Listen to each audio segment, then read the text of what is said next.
afternoon. So you've heard about intimacy, you've heard about personalization. I'm an engineer, but I'm going to sound more like a psychologist for the next few minutes. How many of you eat at McDonald's? Come on, try harder.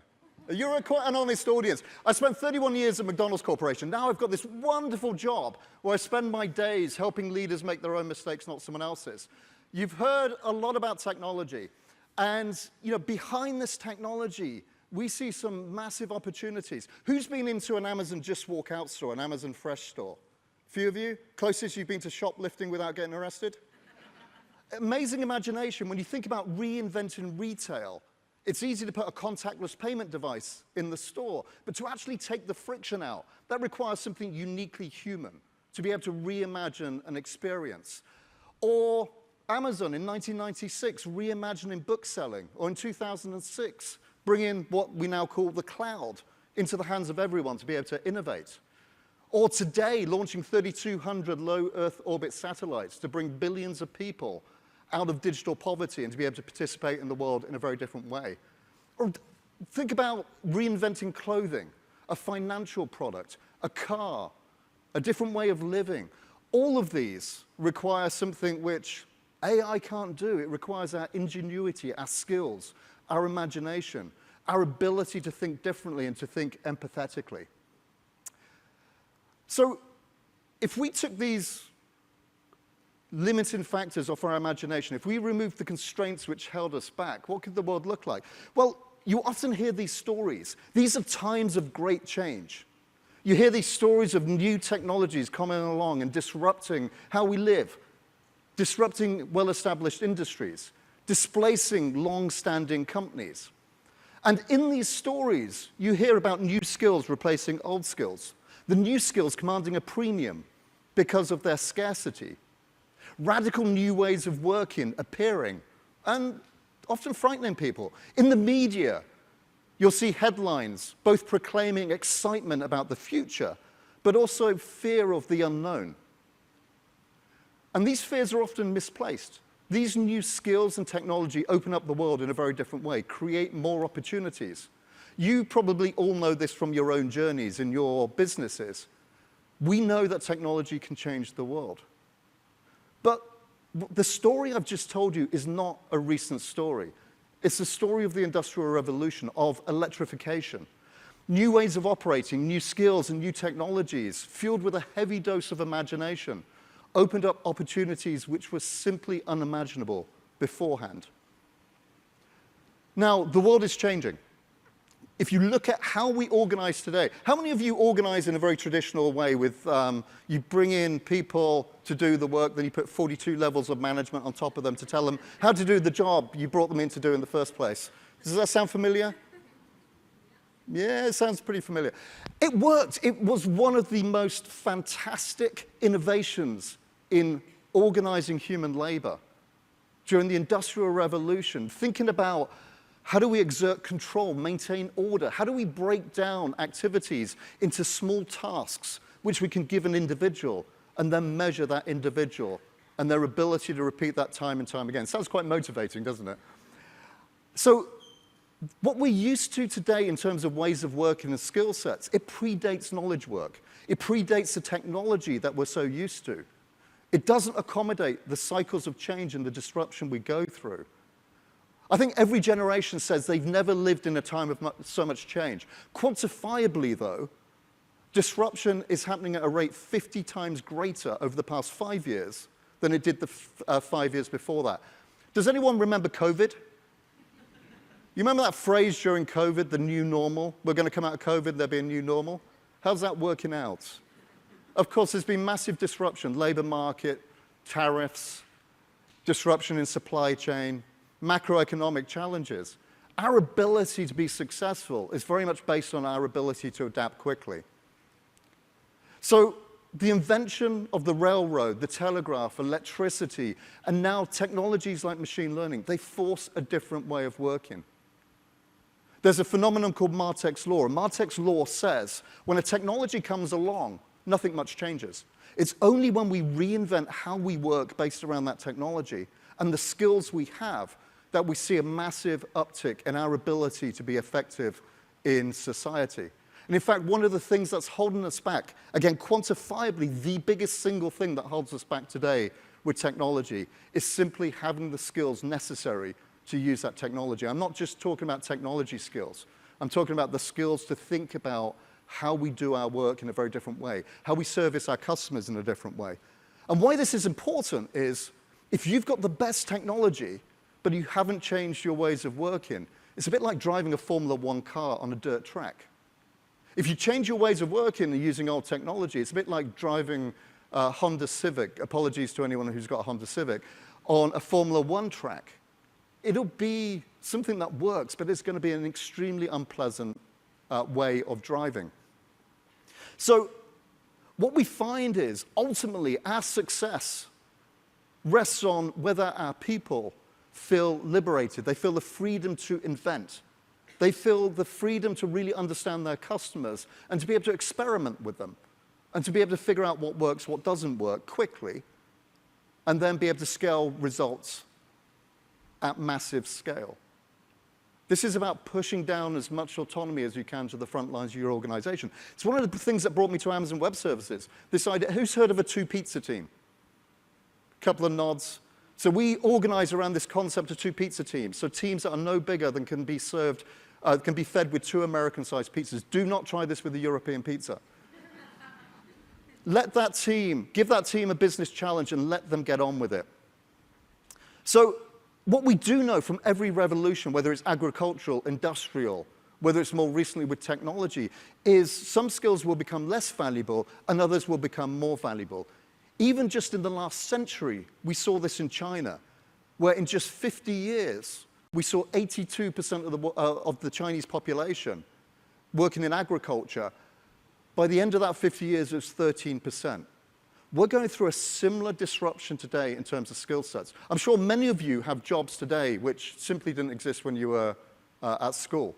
And in fact, when we work with about 1,500 customers a year, and we see about 300 anti-patterns, what we call anti-patterns, things that hold us back from taking this opportunity to think differently about organizations, about how we serve our customers. And we can boil those up into 40 themes. I'm not going to take you through all 40 themes today, but I wanted to touch on a few. And I'll apologize ahead of time. Many of the things I talk about are obvious. But if they're so obvious, why do we continue to make the same mistake time and time again across every industry and across every geography? And one of those mistakes is transformation. Who's been through a digital transformation recently? Who enjoyed it? Yeah. Enough said. A typical digital transformation is we run a status quo in an organization for a long period of time. We go through a digital transformation, then get back to a status quo. Often we're addressing the fact we haven't changed on a regular basis. It's the equivalent of wiring your organization with dynamite and blowing it up and hoping you're going to get a better result out of it. We know productivity drops. We know it's traumatic for everyone involved. And we know it's the least effective way of actually changing an organization. One of the philosophies we believe in Amazon is what we call day one. And day one is quite simple. If every customer of Amazon came to me today and said, everything you do is fantastic, I can't imagine there's a better way of running your business, a day one company would say, thank you, but what is it that if we showed it to you, you'd say, oh my God, that's so much better? It's that desire to disrupt your own status quo. It's a dissatisfaction with your own performance. And if you can thread that through every employee, from the leadership on down, that desire to make your organization a better version of itself every single day, that's a great transformation because you're continually evolving your organization. And 3 things need to be true for that to happen. One is people need clarity of purpose. And I'll talk about each of these very briefly and give you an example. Secondly, we want ownership. As human beings, I don't want to do a job. I don't want to fulfill a job description. I want to actually go into the workplace and feel like what I'm doing, I have autonomy around, and I'm contributing something meaningful to my organization. And then thirdly, something uniquely human, curiosity. This ability to ask questions, to challenge what we do, and to think differently about how we serve our customers. Here's a useless fact for you. Kids ask up to 120 questions an hour. Any parents in here are probably saying, is that all? By the time they're teenagers, that can be as low as 5. if they're talking to you at all.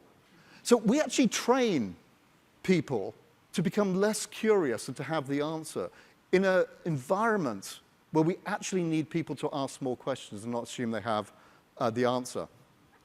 So if I take clarity, for instance, I'll apologize again. Some of these things are obvious, but ask 10 of your employees, ask yourself, what is your company's purpose and what are your top 3 priorities? Data tells us about 2% of employees will be able to give you the answer. How depressing is that? We come in very excited to do the right thing, and our version of the right thing is very different. So this idea of giving clarity of communication is about what do you stand for? What do you measure? What does success look like? It's poorly done in most organizations.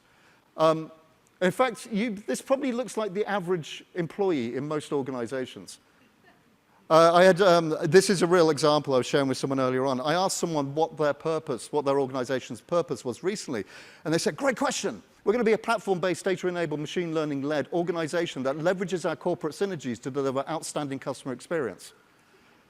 Anyone excited about leveraging their corporate synergies? Probably end up in hospital.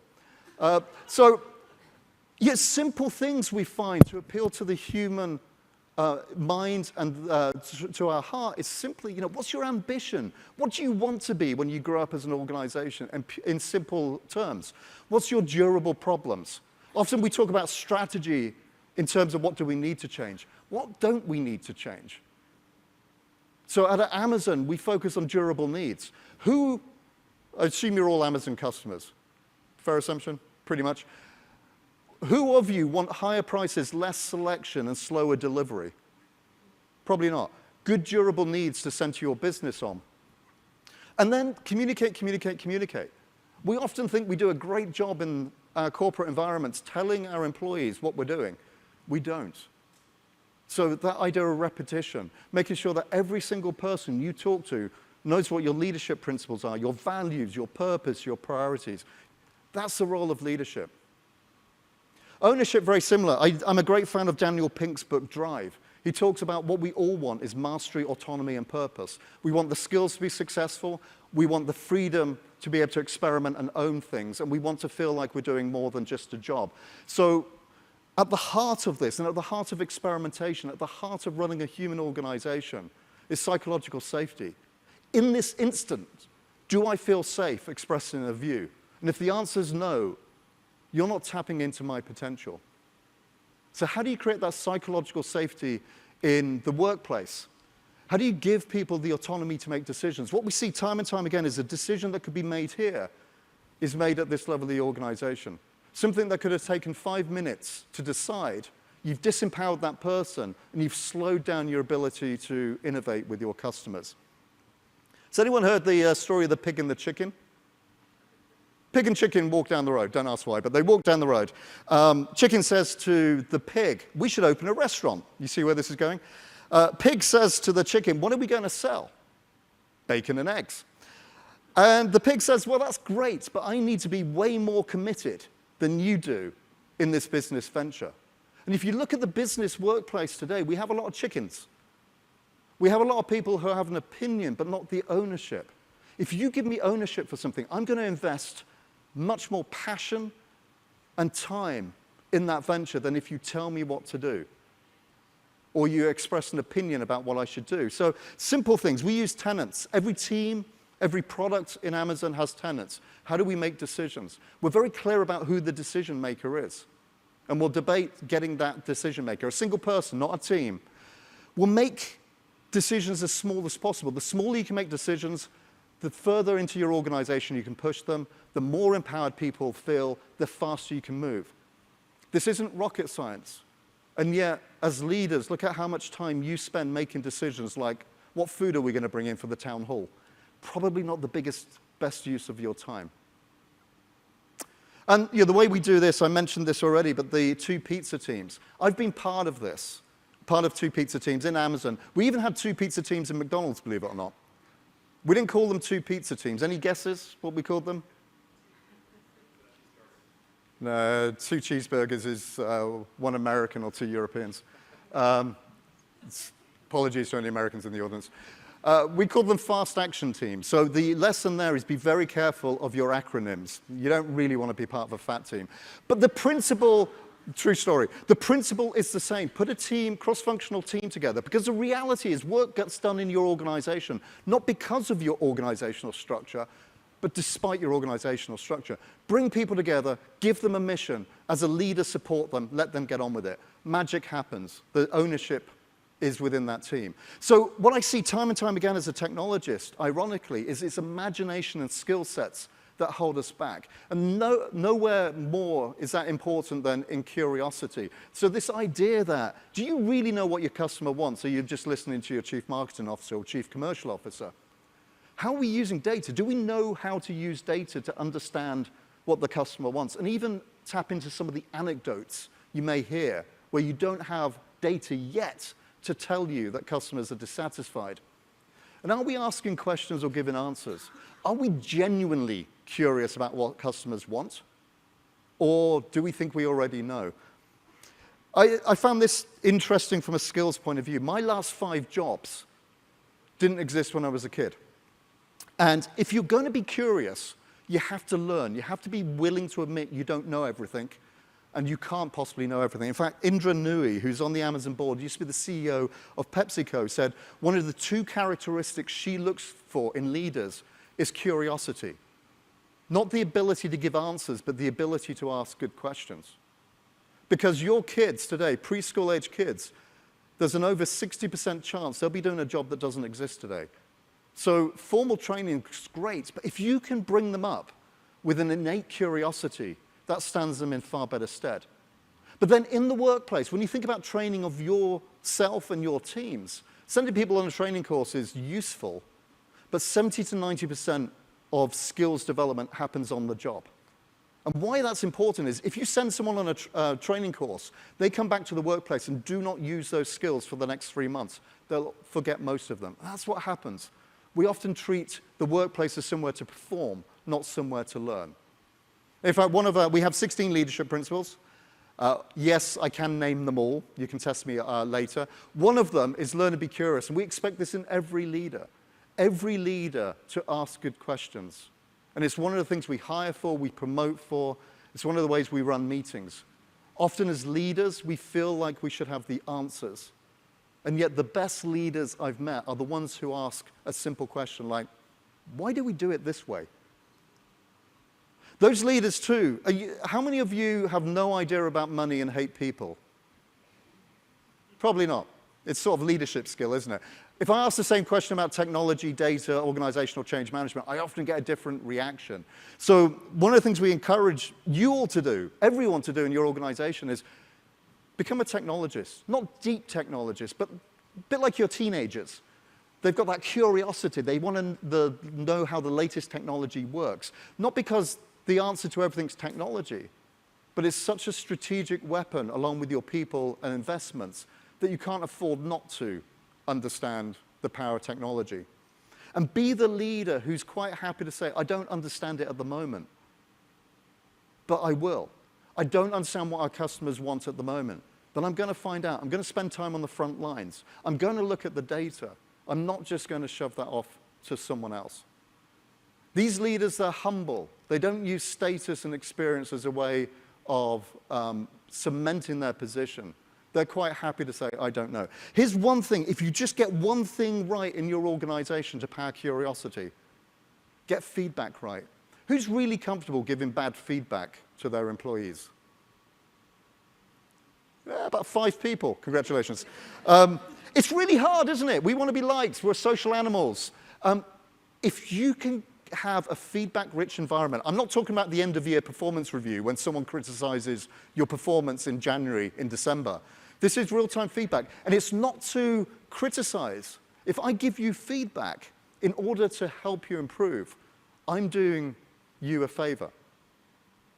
If we can create that environment, that's where curiosity thrives.